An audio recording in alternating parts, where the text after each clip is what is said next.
In the months that followed their wedding, Alistair and Honora proved themselves a surprisingly effective pair.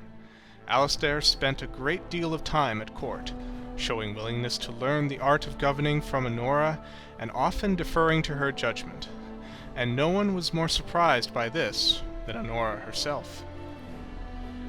The two of them made numerous outings into Denerim and other settlements of Ferelden, supervising the reconstruction process and greeting their subjects personally, much to their commoners' enthusiastic approval.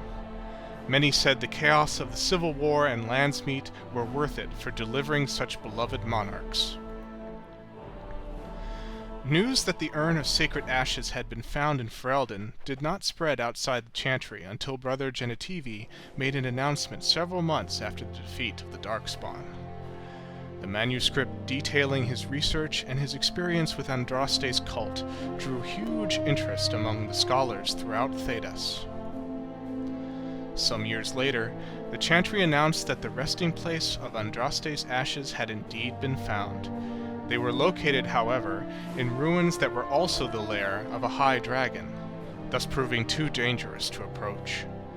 Many made demands to secure the ashes so that followers could undertake pilgrimages to partake of their healing powers. Following numerous failed attempts to deal with the dragon, the beast finally flew off to another haven, but leaving the mountaintop sanctum in ruins. An excavation found no traces of the urn. People began to doubt that the ashes had ever been found, while others claimed that a cult of Andraste's followers stole them from the temple. Still others say that the Maker himself removed the urn, deeming mankind unworthy of it. For now, what happened to the urn is simply unknown.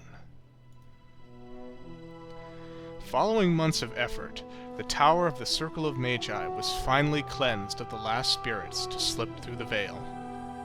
No further abominations were created, and First Enchanter Irving was pleased to declare the circle safe. All that could be saved had been.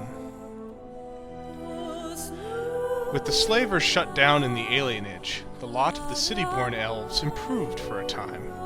The new king even named the local elder to his personal court, a scandal amongst the humans, but a sign of new hope to the elves.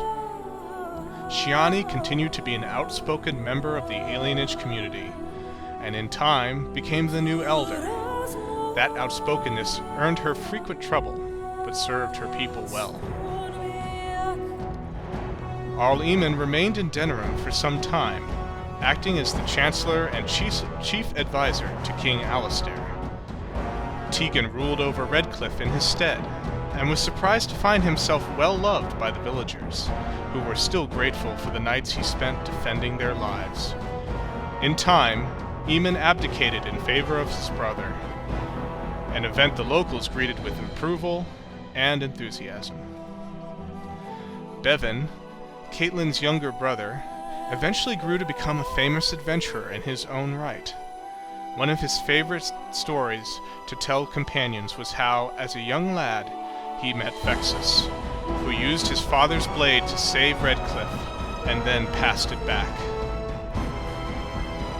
The Dalish elves prospered after the siege at Denerim, having earned much respect for their part in the battle. For once, human lands welcomed the wandering folk. The new keeper, Lanaya, was respected both amongst the Dalish as well as in the Ferelden court. She was a voice of reason, and the other Dalish clans would turn to her to help resolve their disputes with human folk. In time, many of the Dalish clans moved to the new land provided for them in the south near Ostagar.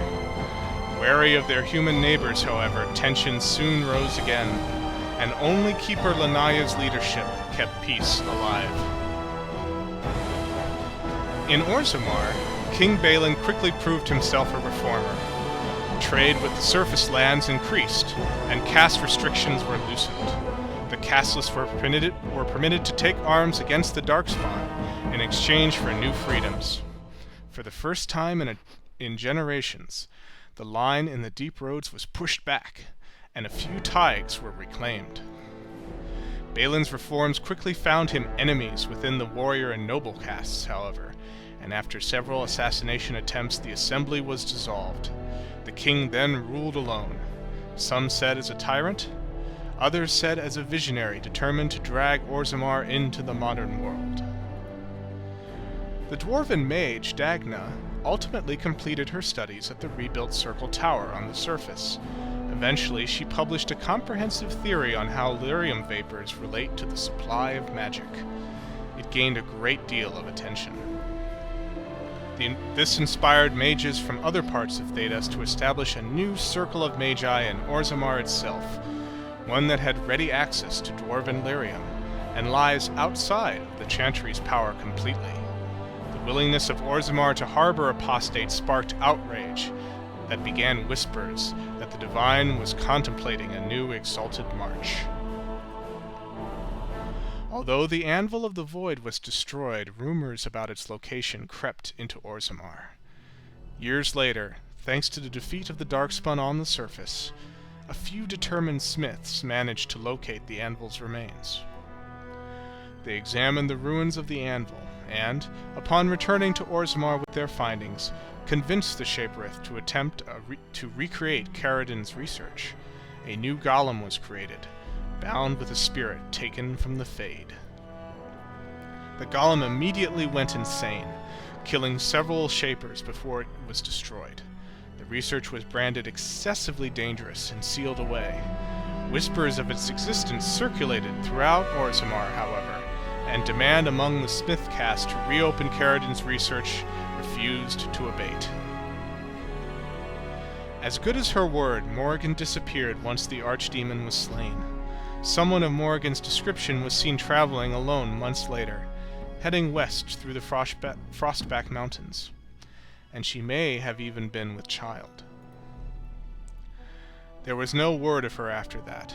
With Flemeth dead, or at least gone, the chances of tracking her down were slim indeed. One cannot help but wonder, however, what became of the child? What were Morrigan's plans? These questions must remain a mystery, for now.